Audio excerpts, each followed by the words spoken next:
Indonesia News Hour kali ini. Saya Freddy Cahya pamit undur diri. Selamat siang dan sampai jumpa.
Halo, selamat siang. Kita bertemu lagi di CNN Indonesia Connected. Kita simak topik yang akan kami hadirkan pada siang hari ini. Diduga akibat mengalami remblong, sebuah truk kontainer menabrak pengendara di perempatan lampu lalu lintas di kawasan Selipi, Jakarta Barat pada hari Selasa pagi.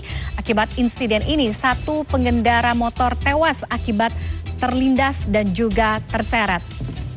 Lalu berikutnya menjelang pilkada serentak. Kabar duka datang dari calon tunggal wakil Bupati Ciamis, Yana Deputra, meninggal dunia. Menurut informasi sebelumnya, Yana diduga meninggal akibat serangan jantung. Dan selanjutnya kita simak dari informasi mancanegara, Presiden Filipina ada Ferdinand Marcos Jr. menanggapi ancaman pembunuhan dari wakil presidennya Sara Duterte. Dan selain itu semua yang ramai diperbincangkan di media sosial akan kami bahas selama 60 menit ke depan. Bersama saya Tiffany Raitama, kita mulai CNN Indonesia Connected hari ini selengkapnya.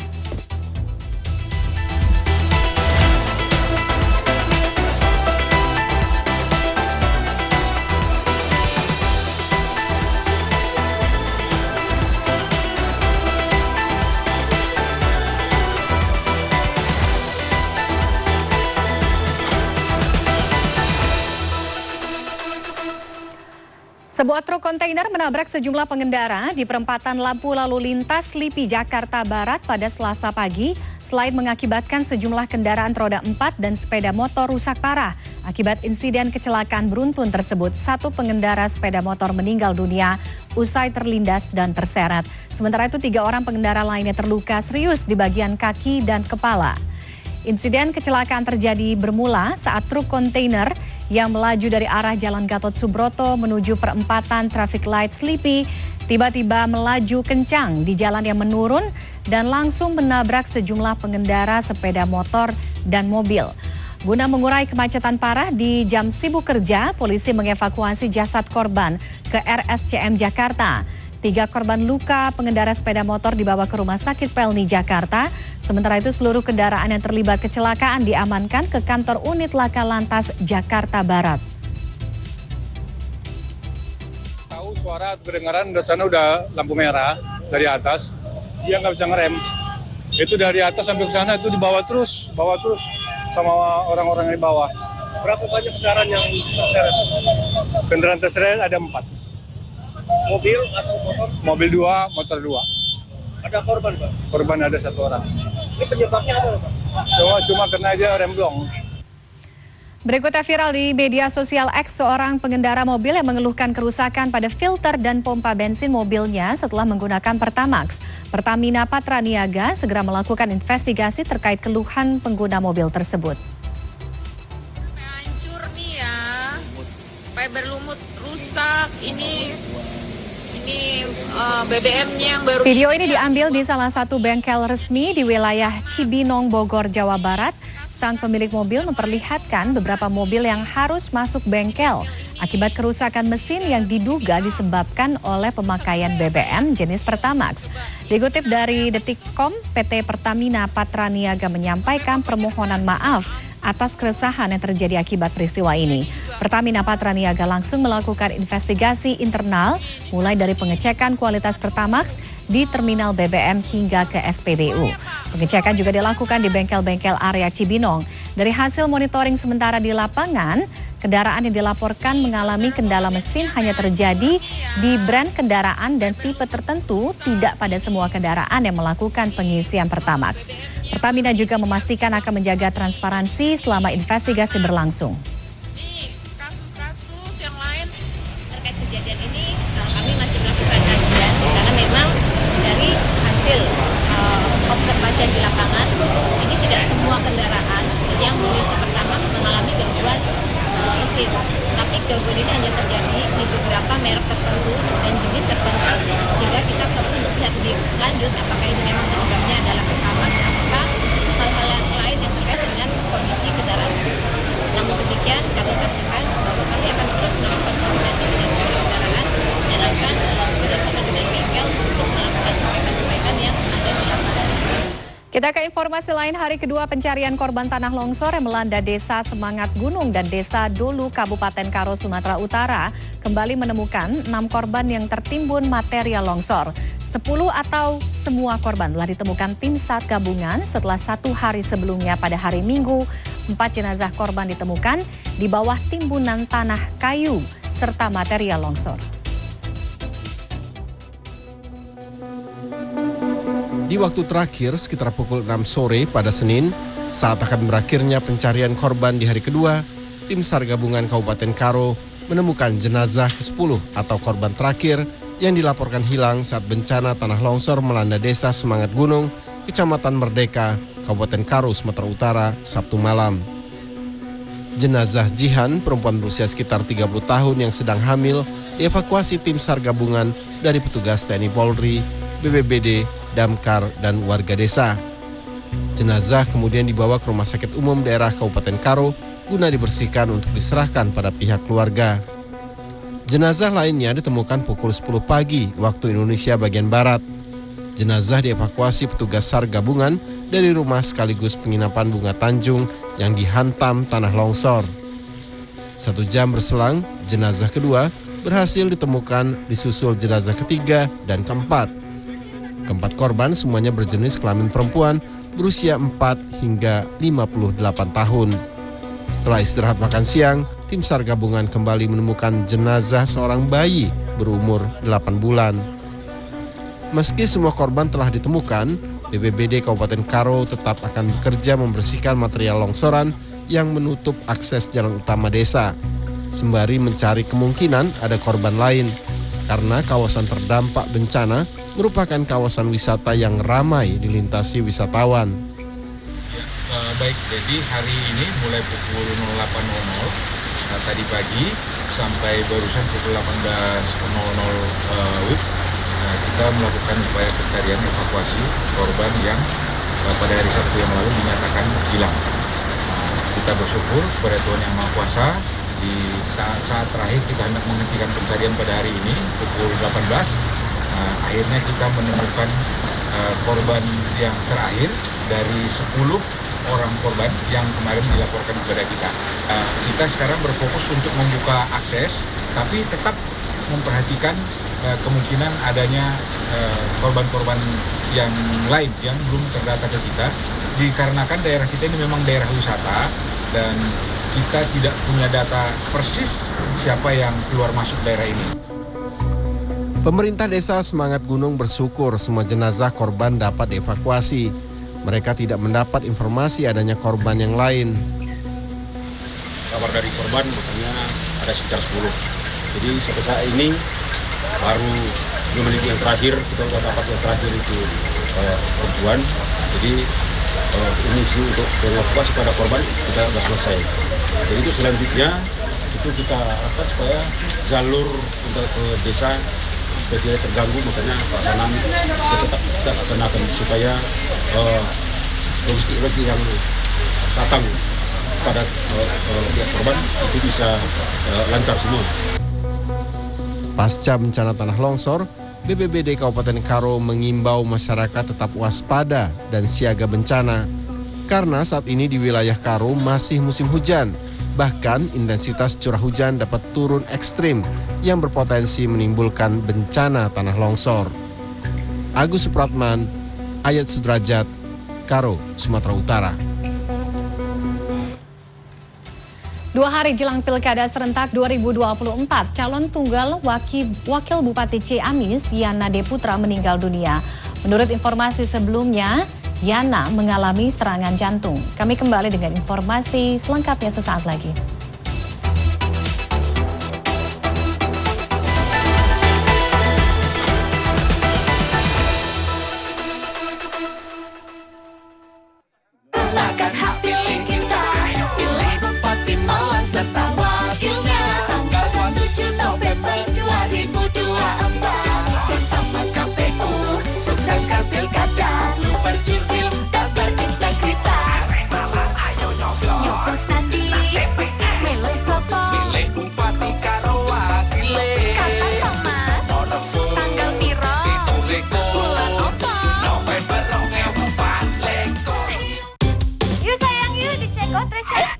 No, cek Shopee dulu. Yang murah banyak, yang termurah hanya di Shopee. Gratis ongkir lagi.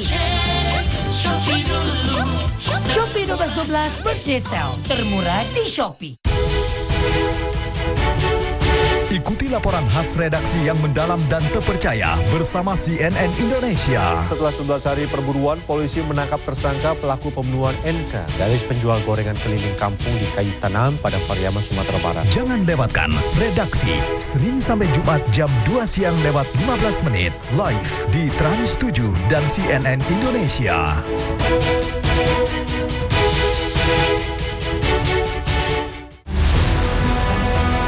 Mengabarkan berbagai peristiwa yang terjadi di Indonesia dan dunia. Dilaporkan secara langsung dari lokasi kejadian dengan sumber terpercaya. Sebuah bangunan puskesmas di Kabupaten Tegal, Jawa Tengah rusak diterjang angin kencang. Saksikan CNN Indonesia News Report setiap hari jam 3 sore lewat 15 menit live di CNN Indonesia.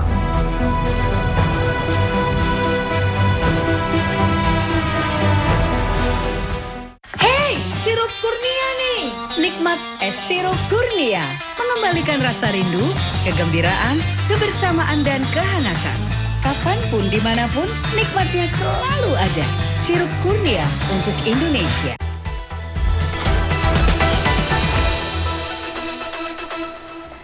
Masih bersama kami di CNN Indonesia Connected, sidang pra-peradilan yang diajukan mantan Menteri Perdagangan Thomas Trikasi Lembong memasuki fase akhir sebelum diputus hakim pada hari Selasa ini. Pada sidang pra-peradilan dengan agenda pembacaan kesimpulan, kuasa hukum Tom Lembong konsisten menyatakan bahwa penetapan tersangka pada kliennya tidaklah sah.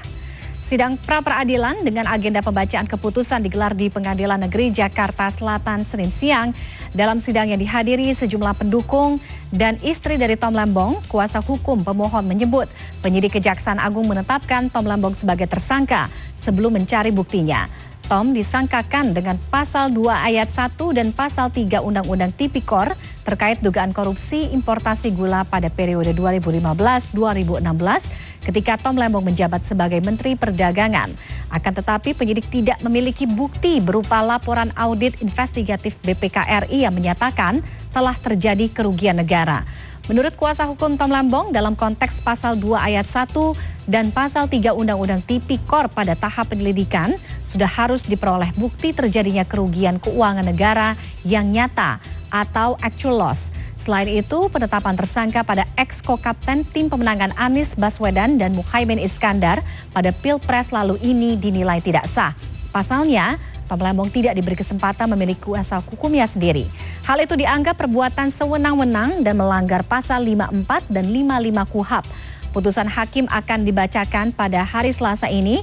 Istri dari Tom Lembong, Francisca Wiharja, berharap hakim mengabulkan permohonan pra-peradilan suaminya agar bisa segera bebas setelah ditahan sejak 29 Oktober lalu. Doakan bersama supaya Pak Tom akan dibebaskan besok, tepat juga karena ya ibunya Pak Tom juga hari Rabu juga berulang tahun, supaya bisa kami mengharapkan berdoa dengan sepenuhnya agar bisa Pak Tom bisa mendampingi ibunya di hari ulang tahun yang ke-93.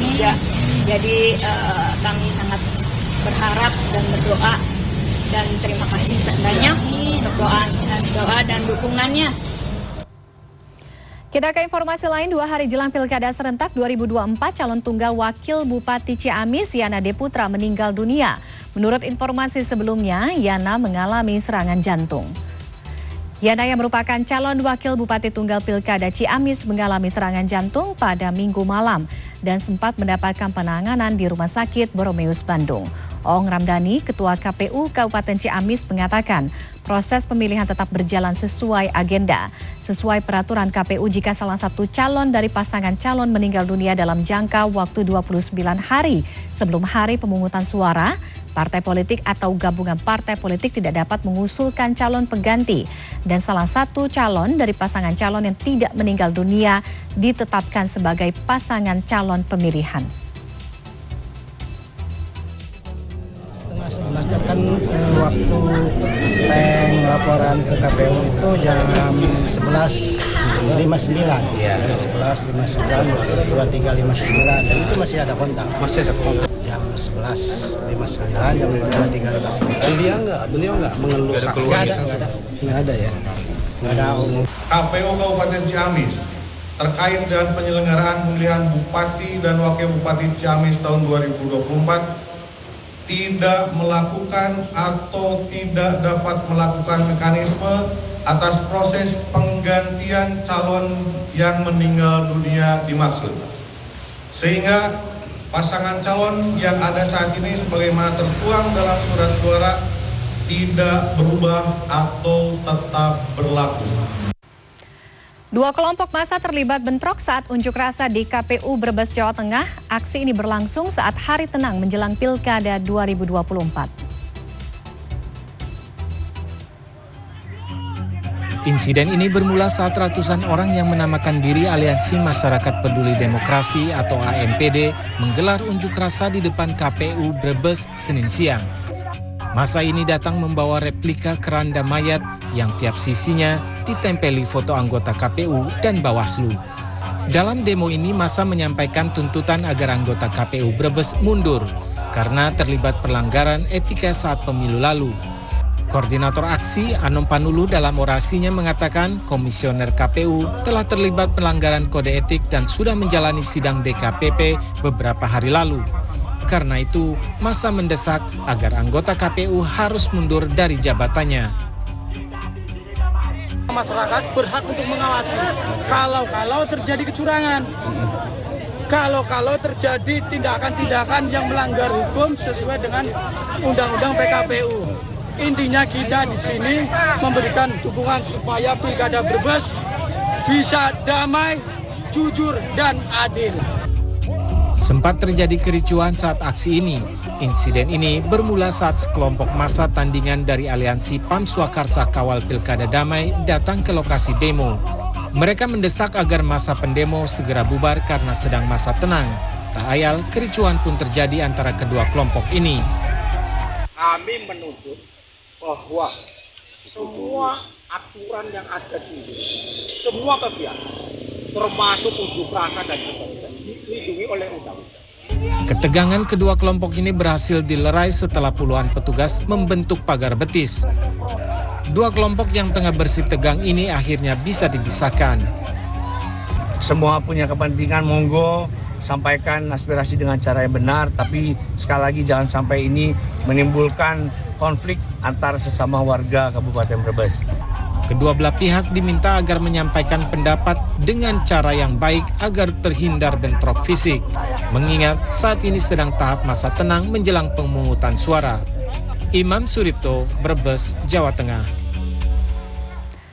Beberapa hari menjelang pencoblosan, MUI Jawa Tengah mengeluarkan fatwa soal memilih kepala daerah.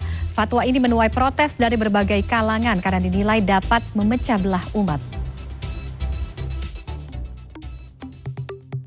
Inilah surat fatwa Majelis Ulama Indonesia Jawa Tengah tertanggal 23 November 2024. Fatwa ini ditandatangani Ketua MUI Jawa Tengah, Kiai Haji Ahmad Daroji, dan Sekretaris Kiai Haji Muhyiddin. Surat yang dikeluarkan merujuk pada Tausiah Kebangsaan MUI Pusat tentang pemilihan kepala daerah serentak tahun 2024 nomor /2 KEP 74/DP MUI /11/2024. Fatwa ini menuai protes dari beberapa kalangan setelah beredar ke umat dan media sosial. Alasannya ada poin yang menyebut bila umat Islam wajib memilih calon pemimpin yang seakidah, amanah, jujur, terpercaya, serta memperjuangkan kepentingan dan syiar Islam. Di poin berikutnya juga menyebut memilih pemimpin yang tidak seakidah atau sengaja tidak memilih, padahal ada calon yang seakidah, hukumnya haram.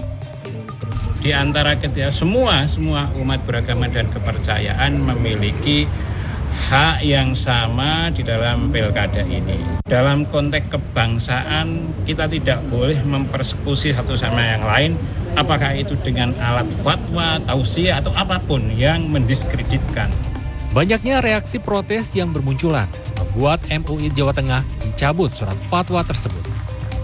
Ketua MUI Jateng, Kiai Ahmad Daroji mengatakan, sebenarnya MUI memang tidak perlu mengeluarkan surat karena sudah ada fatwa dari MUI Pusat. Tidak melakukan tasawuf, tausiah. Tausiah itu rencana akan ada tapi kita cabut dan jadi karena pusat sudah ada. Jadi itu kalau itu nguyai segoro dan mungkin tidak sesuai juga, karena itu fatwa MUI sudah ada di pusat sana, kita tidak mengeluarkan fatwa lagi. Dan barangkali mungkin lebih bijaksana kalau Jawa Tengah tidak mengeluarkan fatwa seperti yang di pusat itu. Di Jawa Tengah sendiri ada beberapa calon kepala daerah kabupaten kota yang beragama non-muslim. Hal ini menimbulkan kekhawatiran bahwa fatwa MUI Jawa Tengah mengarah pada penggebosan dukungan kepada calon kepala daerah non-muslim. Damar Sinoko, Semarang, Jawa Tengah. Berikutnya, mobil yang membawa logistik pilkada terbalik di Kabupaten Buru, Maluku. 5 orang terluka, terdiri dari 4 anggota polisi Polres Pulau Buru dan 1 petugas pemungutan suara.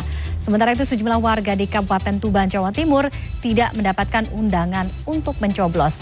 Beberapa di antaranya bahkan dikira telah meninggal dunia oleh petugas. Kecelakaan mobil angkut. Mobil berisi logistik pilkada terbalik di Jalan Nipa, Desa Wayareman, Kabupaten Pulau Buru, Maluku, Senin siang. 4 anggota polisi Polres Pulau Buru dan 1 petugas pemungutan suara mengalami luka-luka. Mobil berisi 14 orang, terdiri dari 8 anggota polisi, 1 anggota PPK, 1 komisioner KPU, serta 4 warga. Mobil terbalik saat jalan menanjak gunung. Selain membawa muatan berlebih, kondisi jalan juga rusak, licin, serta berbatu. Mobil sebelumnya sempat mengantar logistik ke 4 tempat pemungutan suara di Desa Waimete. Kini seluruh korban dirawat di Puskesmas Wamlana, Kabupaten Pulau Buru, Maluku.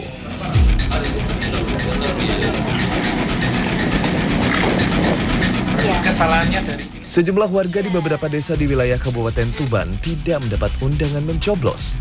Dari hasil pengecekan oleh Bawaslu Kabupaten Tuban di Desa Bangunrejo, Kecamatan Soko, seorang pria bernama Sunoto tak mendapatkan surat undangan lantaran dikira telah meninggal dunia. Data ini ternyata tertukar dengan seseorang bernama serupa yang telah meninggal namun justru mendapat surat undangan mencoblos. Sementara di Desa Sumberjo, hal serupa juga terjadi. Wanita bernama Miati tak mendapatkan undangan mencoblos lantaran dikira telah meninggal dunia. Pihak Bawaslu mengimbau agar warga yang merasa belum mendapat undangan untuk mencoblos namun memiliki hak agar segera melapor ke Bawaslu atau pihak RT setempat. Ini laporkan lagi. Ini bagi-bagi duit ya. Bagi-bagi duit. Seorang pria terpergok warga saat diduga akan membagikan uang dari salah satu paslon wali kota dan wakil wali kota Lubuk Linggau. Peristiwa ini terjadi pada Minggu pagi atau tepat saat masa tenang berlangsung. Namun, usai bersih tegang dengan warga, pria tersebut berhasil kabur. Kau lapor bu kau. Pihak Bawaslu Sumsel mengaku telah melakukan pemeriksaan atas video yang beredar dan sudah mendapat laporan dari warga setempat. Apabila terbukti, sanksi administrasi hingga pidana akan dikenakan, termasuk paslon yang bersangkutan akan didiskualifikasi. Tim Liputan CNN Indonesia. Jelang pilkada serentak dan masih masuk hari tenang, Bawaslu Kota Surabaya mengintensifkan pengawasan. Mulai dari apel bersama, penertiban APK atau alat peraga kampanye hingga pemetaan 1.156 TPS rawan. Sementara itu, Badan Pengawas Pemilu Provinsi Sumatera Selatan mengingatkan pasangan calon pilkada serentak 27 November untuk menghindari praktik politik uang, termasuk perang sembako yang makin marak dilakukan jelang pencoblosan.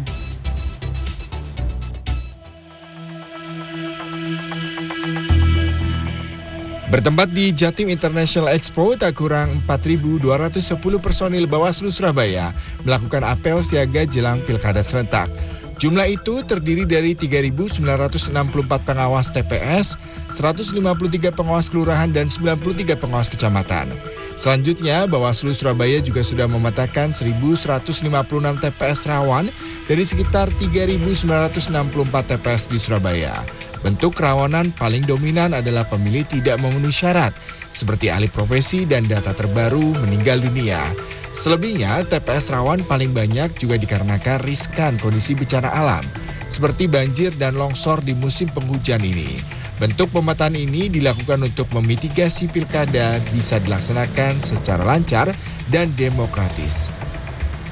Bersama bahwa yang namanya masa tenang itu kan tidak diperbolehkan kampanye dalam bentuk apapun, salah satunya adalah pemasangan alat peraga kampanye. Nah, seperti yang kita lihat bahwa suasana di kota Surabaya sudah bersih dari alat peraga kampanye. Begitu. Itu hasil dari kerja keras Bawaslu, KPU, dan Satpol PP untuk menerapkan segala bentuk kampanye di kota Surabaya. Hingga Senin siang, penertiban APK di jalan protokol dan utama di kota Surabaya sudah dinyatakan bersih. Penertiban APK ini akan dilanjutkan hingga malam terakhir jelang pilkada serentak Rabu 27 November besok.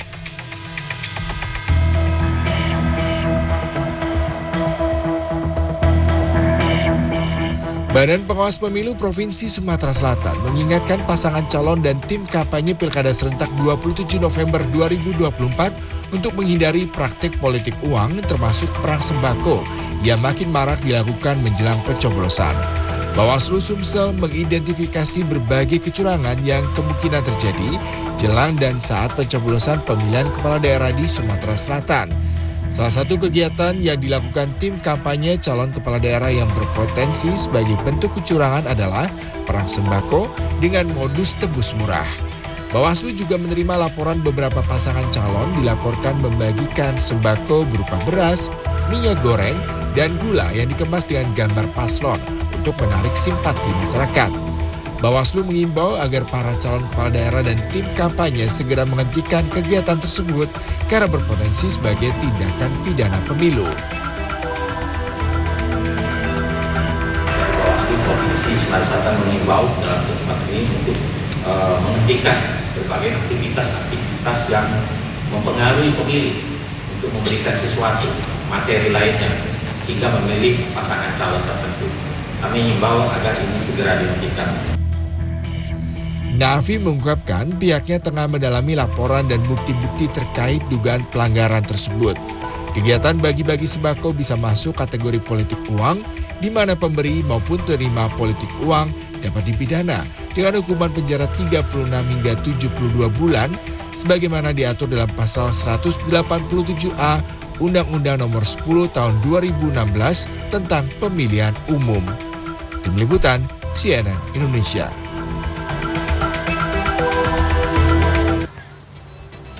Shin Tae-yong memanggil 33 pemain muda untuk mengikuti pemusatan latihan jelang Piala AFF Desember mendatang. Lalu mampukah tim muda ini berjaya di kawasan Asia Tenggara? Pembahasan selengkapnya kami hadirkan sesaat lagi.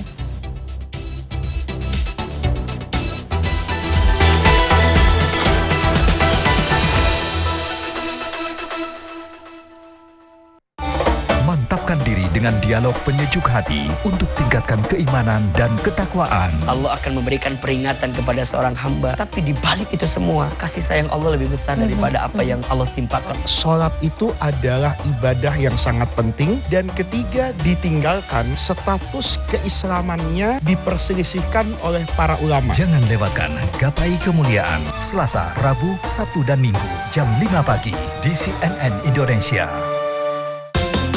Cek Shopee dulu, cek Shopee dulu, termurah, gratis ongkir. Ayo cek Shopee dulu, termurah. Shopee 12.12 birthday sale, termurah di Shopee. Gunakan hak pilih kita, pilih Bupati Malang serta wakilnya. Tanggal 7 November 2024, bersama KPU, sukseskan pilkada, lu berjurdil dan berintegritas. Nyoblos nanti, milih sopo, milih Bupati karo wakile. Kata Thomas, tanggal piro, bulan opo, November 2024. Usai pemilihan umum presiden dan wakil presiden, masyarakat Indonesia kembali memberikan hak suaranya dalam pemilihan kepala daerah. Bagaimana jalannya Pilkada Serentak 2024 di Indonesia? Ikuti perbincangannya dalam Political Show spesial Pilkada Serentak 2024, Rabu 27 November jam 8 malam, live di CNN Indonesia. Ikuti ragam berita berkualitas dan terpercaya di CNN Indonesia Newsroom, Senin sampai Jumat jam 4:30 sore, serta Sabtu dan Minggu jam 4 sore live di CNN Indonesia.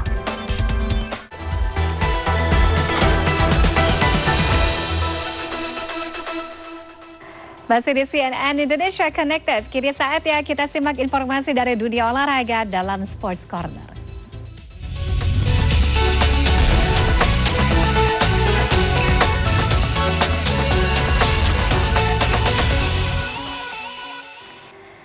Seperti biasa kita akan buka Sports Corner dengan kalender event. Ada pertandingan apa saja yang bisa Anda simak pada pekan ini. Yang pertama tentunya ada Liga 1 2024 yang akan berlangsung pada Minggu 1 Desember. Ini akan bergulir kembali ya. Nah di pekan ini memasuki pertandingan ke-12.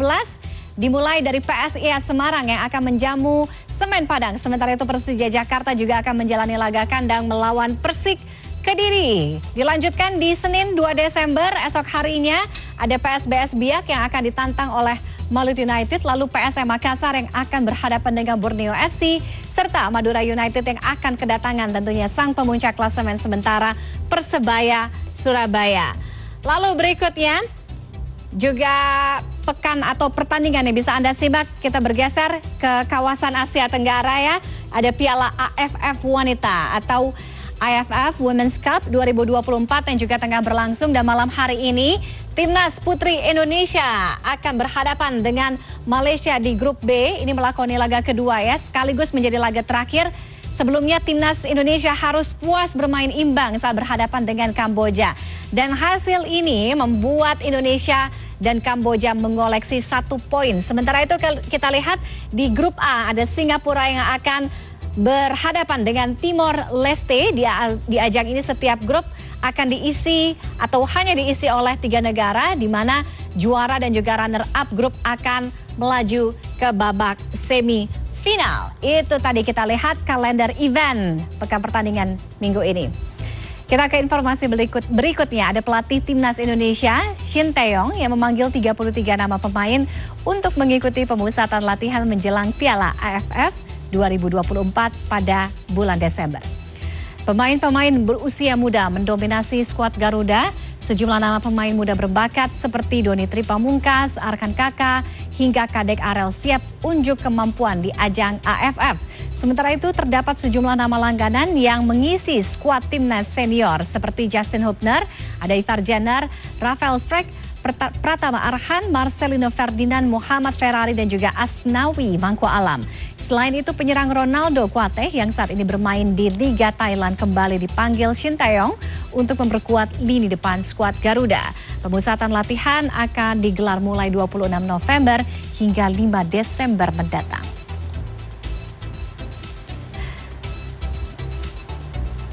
Indonesia sendiri tergabung dalam grup B. Kita lihat bersama Vietnam, ada juga Filipina, Myanmar, dan Laos. Adapun pertandingan pertama perdananya Timnas Indonesia akan berlangsung 9 Desember berhadapan dengan Myanmar. Pertandingan ini akan berlangsung di markas Myanmar. Setelah itu Indonesia akan menjalani pertandingan kandang saat menjamu Laos pada 12 Desember. Namun hingga kini PSSI belum memastikan lokasi kandang Timnas Indonesia. Kemudian 3 hari berselang Garuda juga akan menjalani laga tandang melawan Vietnam tepatnya 15 Desember. Terakhir Indonesia kembali menjalani laga kandang menghadapi Filipina pada 21 Desember.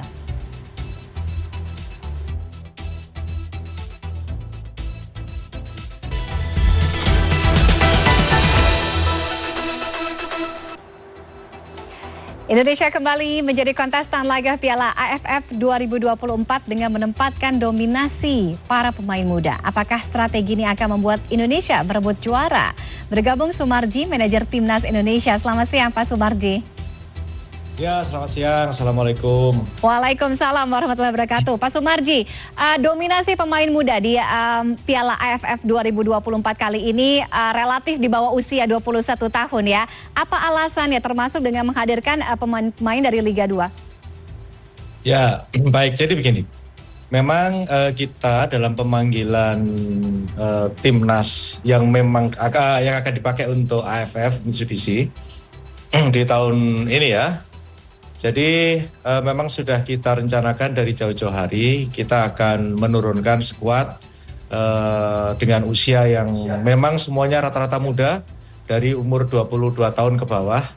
Ini tujuan yang pertama adalah kaitannya dengan regenerasi. Ya, sekali lagi ini kaitannya dengan regenerasi. Dengan adanya regenerasi ini ke depan kita sudah mempunyai pemain-pemain muda yang memang siap untuk memperkuat, melapis timnas senior. Ini harapan yang pertama.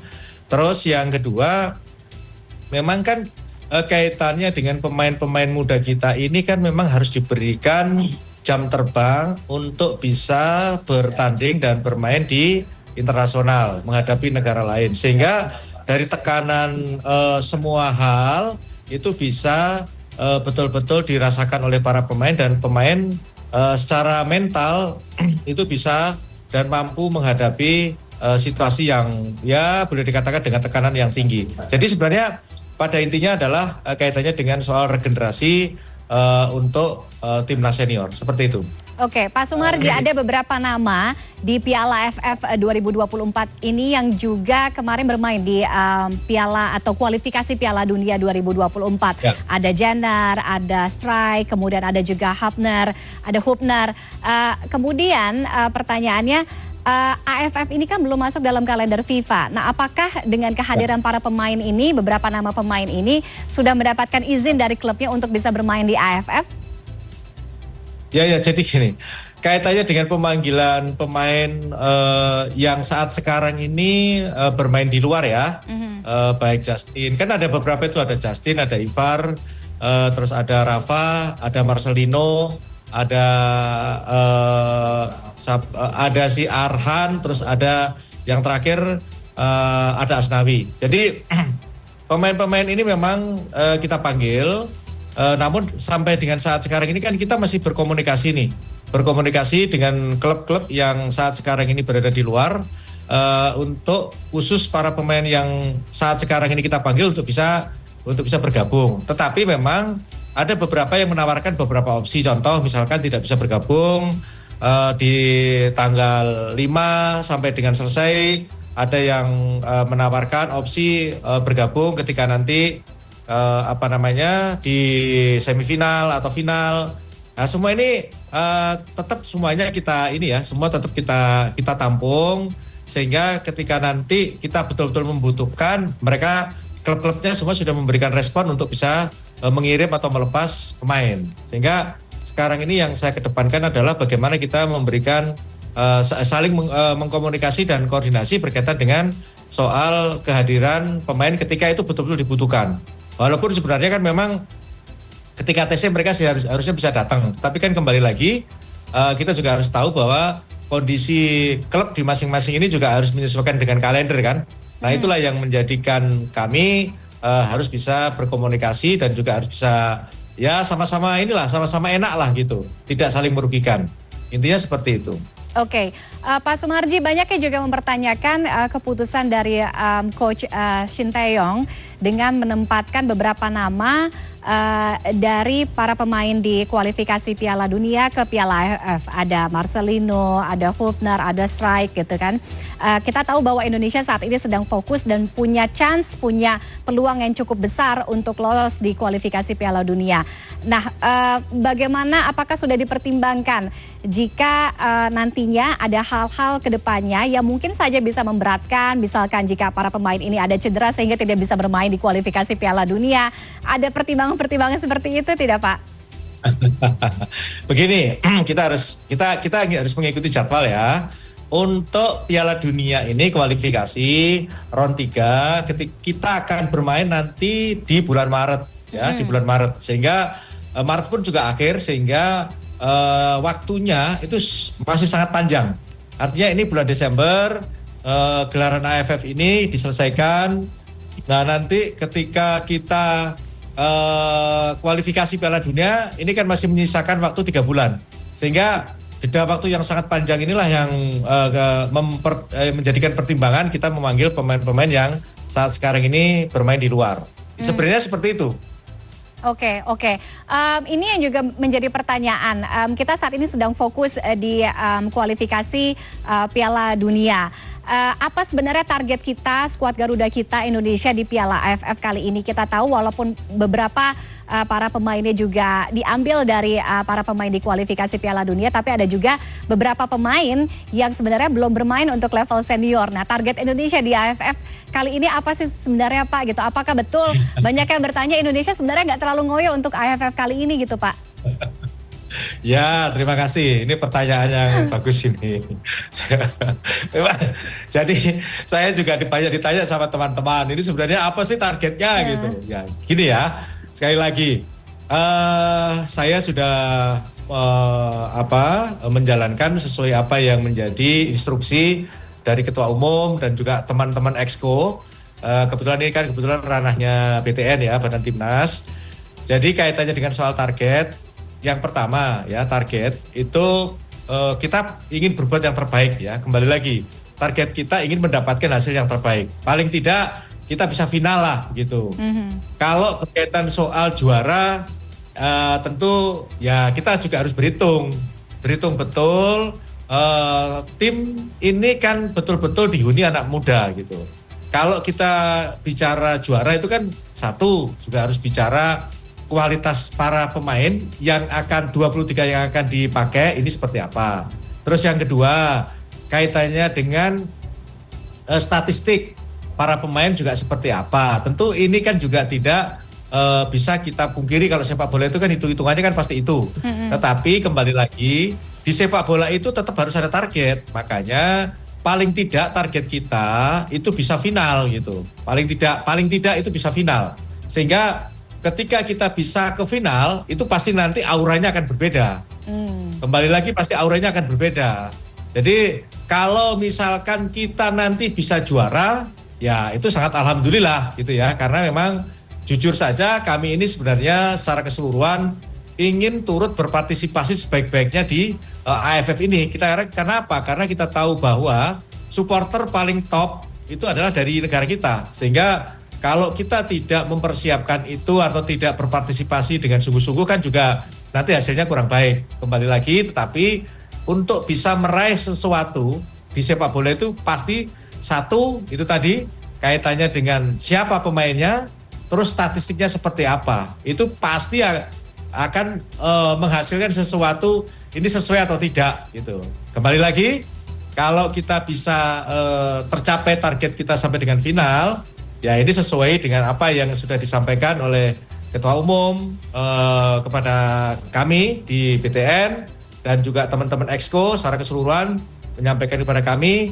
Tentu ini akan kita laksanakan sebaik-baiknya amanah ini, ya mudah-mudahan semuanya akan bisa mendapatkan sesuai dengan apa yang diharapkan. Kembali lagi kalau itu misalkan nanti kita bisa final, ya pasti auranya pasti berbeda. Nah, sekali lagi kalaupun nanti kita bisa juara, ya itu mukjizat lah kan gitu. Oke, kita tunggu kabar baik dari pertandingan atau laga-laga yang dilakoni oleh skuad Garuda ya. Terima kasih Pak Sumarji sudah meluangkan waktu untuk berbincang di CNN Indonesia siang hari ini. Selamat siang. Terima kasih Mbak Tiffany. Ya, baik.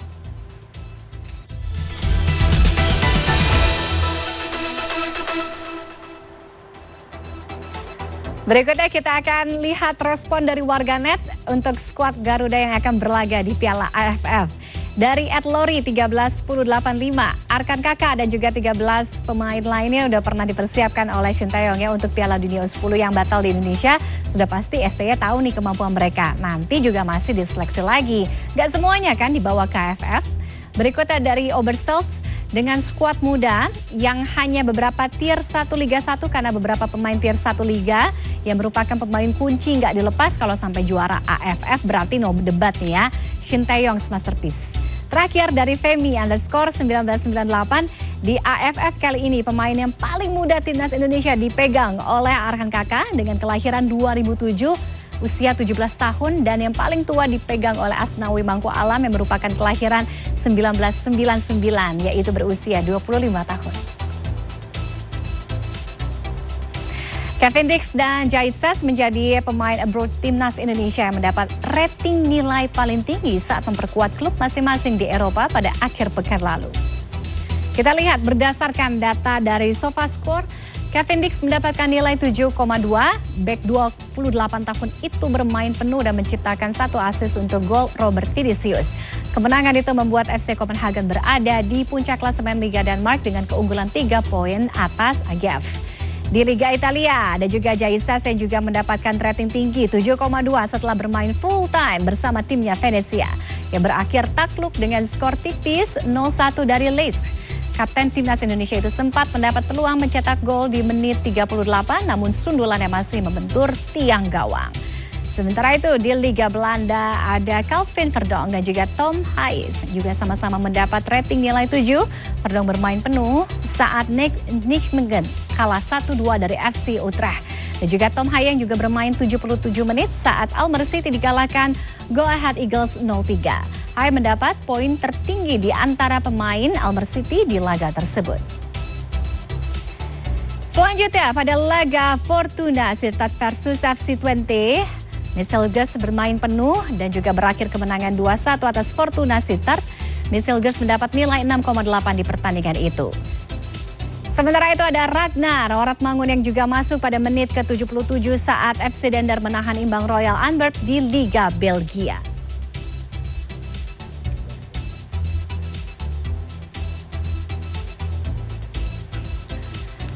Usai jeda kami masih akan kembali dengan Presiden Filipina Bongbong Marcos yang menanggapi ancaman pembunuhan dari Wakil Presidennya Sara Duterte Carpio.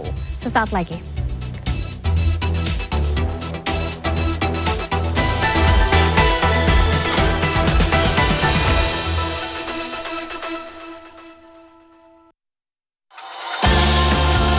Menemani akhir pekan Anda, dapatkan ragam informasi menarik seputar kuliner, hiburan, dan destinasi wisata. Menghadirkan beragam inspirasi bisnis, ide dan aktivitas unik, serta tokoh kreatif. Kita akan jalan-jalan ke Bandung, Jawa Barat, karena di sana ada beragam kreasi olahan mie ayam. Saksikan Sanggra Loka, Sabtu dan Minggu jam 8:30 pagi, live di CNN Indonesia. Shopee dulu, cek Shopee dulu, termurah gratis ongkir. Ayo cek Shopee dulu, termurah. Shopee 1212 birthday sale, termurah di Shopee. Gunakan hak pilih kita, pilih Bupati Malang serta wakilnya. Tanggal 27 November 2024 bersama KPU, sukseskan pilkada, lu berjurdil dan berintegritas. Nyoblos nanti, milih sopo, milih Bupati karo wakile. Kapan Thomas, tanggal piro, bulan opo, November 2024. Memasuki tahun politik, CNN Indonesia menjadi referensi terpercaya dalam mengawal jalannya pemilu 2024. Puan Maharani kembali terpilih menjadi Ketua Dewan Perwakilan Rakyat atau DPR. Ia berjanji akan membuka ruang lebar dalam menampung aspirasi masyarakat. Jangan lewatkan Pilihan Indonesia, Selasa sampai Jumat, serta Minggu jam 8 malam, live di CNN Indonesia.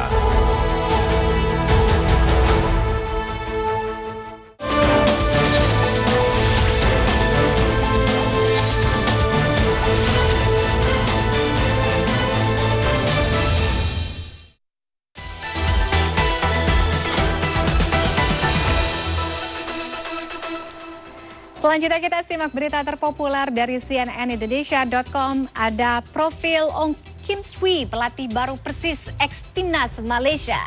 Pelatih asal Malaysia ada Ong Kim Swee resmi menjadi pelatih Persis Solo di Liga 1. Hal ini diumumkan Persis Solo melalui Instagramnya. Ong Kim Swee merupakan pelatih kenamaan di kawasan Asia Tenggara. Ia lahir 11 Desember 1970. Selain memperkuat sejumlah klub, Ong Kim Swee juga sempat memperkuat timnas Olimpiade Malaysia pada 1990, 1991 dan timnas senior Malaysia 1994, 1995. Setelah gantung sepatu, Ong Kim Swee merambah karir menjadi pelatih. Di awal karir kepelatihannya ia juga menangani klub Malaka pada 2004-2005. Selanjutnya ada 11.000 iPhone 16 yang masuk Indonesia. Kemenperin ancam akan blokir IMEI. Kementerian Perindustrian mencatat 11.000 unit iPhone 16 sudah masuk Indonesia. Ribuan iPhone 16 itu masuk lewat jalur penumpang yang kembali dari luar negeri. Jumlah itu meningkat 2.000 unit dari periode Agustus-Oktober 2024. Saat itu Kemenperin mencatat ada 9.000 unit iPhone 16 yang masuk Indonesia. Menurut Kemenperin, masyarakat diperbolehkan untuk membawa unit iPhone 16 memang dari luar negeri. Namun, Kemenperin akan memblokir IMEI iPhone 16 jika terbukti diperjualbelikan dalam negeri. Saat iPhone 16 masuk Indonesia, IMEI-nya akan didaftarkan melalui Bea Cukai. Pendaftaran di bandara atau di pelabuhan akan menyesuaikan dengan paspor pemilik barang bawaan. Ada film Wicked yang dipuji oleh kritikus, megah dan chemistry-nya mengesankan. Saya sudah nonton, ada film musikal garapan Universal Pictures. Ada Wicked yang juga berhasil menorehkan penilaian positif dari para kritikus. Film yang sudah dirilis di beberapa negara termasuk Indonesia dianggap berhasil menjadikan tontonan musikal yang megah. Berbagai pujian ditebar kritikus dan membuat skor film ini di situs Rotten Tomatoes melejit. Film musikal itu bahkan mencetak skor nyaris sempurna, 99% dari para pengguna. Hal itu membuat Wicked berhasil meraih predikat Verified Hot setelah mendapat rating dari 2.500 pengguna. That was you who made all that happen.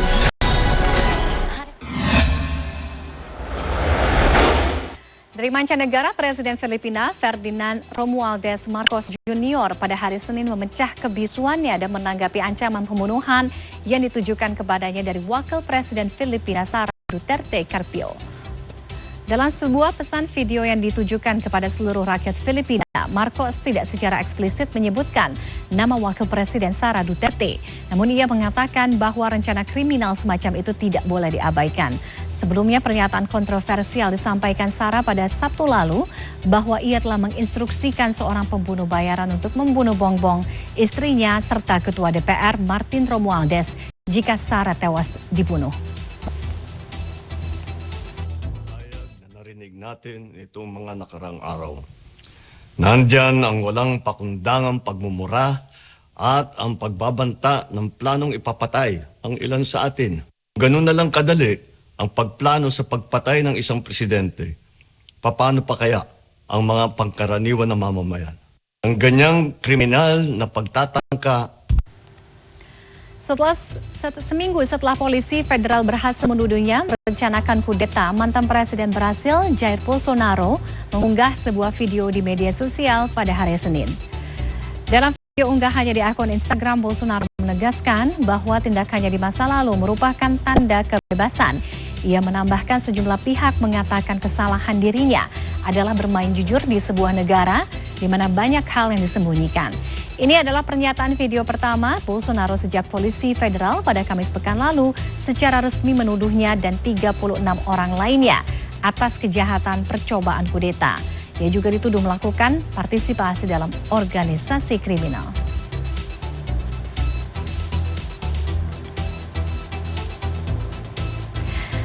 Connected masih akan kembali usai jeda dengan informasi lainnya. Pastikan Anda tetap bersama kami.